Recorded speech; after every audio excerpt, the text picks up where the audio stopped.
দীর্ঘ ৯ বছর পর রাজশাহীতে হতে যাচ্ছে মহানগর বিএনপির ত্রিবার্ষিক সম্মেলন ঘিরে নেতাকর্মীদের মধ্যে দেখা যাচ্ছে ব্যাপক উৎসাহ উদ্দীপনা। সম্মেলনে পদপ্রত্যাশীরা চাইছেন বিগত আন্দোলন সংগ্রামে ভূমিকা রাখা ত্যাগী সদস্যদের মূল্যায়ন করা হোক, আর দলের সাংগঠনিক কাঠামো মজবুত করতে তরুণদের যুক্ত করতে চান তারা। এদিকে রাজশাহীকে বিএনপির রোল মডেলে পরিণত করতে নবীন প্রবীণদের সমন্বয়ে কমিটি করার কথা বলছেন দলের সিনিয়র নেতারা। মেহেদী হাসানের ছবিতে রাশিদুল হক রুশোর প্রতিবেদন।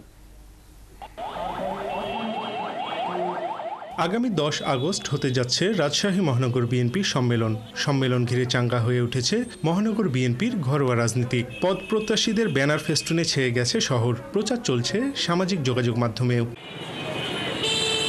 তৃণমূলের নেতাকর্মীদের চাওয়া, দলের দুঃসময়ে ও আন্দোলন সংগ্রামে যারা রাজপথে থেকে লড়াই করেছেন, সহ্য করেছেন জেল জুলুম, এমন ত্যাগীরাই ধরুক দলের হাল। আমরা চাই না যারা নতুনভাবে আসছে, নতুন কোকিল পাখি হয়ে আসছে তাদেরকে চাই না। আমরা চাই তরুণ নেতৃত্ব যারা মানুষের কথা বুঝবে, জনগণের কথা বুঝবে, জনগণের উপকার করবে। দলের নেতাকর্মীরা, নির্যাতিত নেতারা তাদের সঠিক নেতৃত্বকেই তারা বেছে নেবে এই সম্মেলনের মাধ্যমে। সম্মেলনে ক্লিন ইমেজের তরুণরা প্রাধান্য পাবেন এমন প্রত্যাশা তরুণ প্রার্থীদের। তবে থানা কমিটিগুলো এখনো অনুমোদন না দেওয়ায় নেতৃত্ব বাছাই নিয়ে প্রশ্ন তুলেছেন কেউ। আমরা যে বিগত দিনে কাজকর্ম করেছি, সেই কাজকর্ম আমাদের ডেলিগেটেড যারা নেতাকর্মীরা আছে তাদের মাধ্যম দিয়ে আসলে পারে হয়তোবা আমাদের নিজের কাছে সফলতা মনে হবে। 7টি থানা এখন পর্যন্ত অনুমোদনই হয় নাই।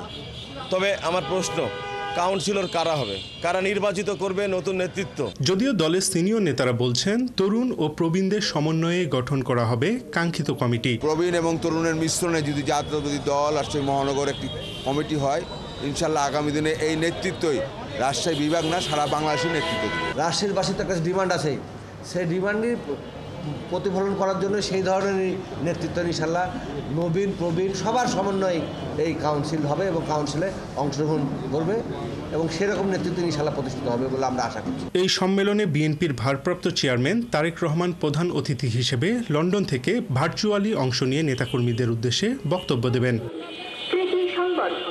রাশিদুল হক রুশো, ৭১, রাজশাহী।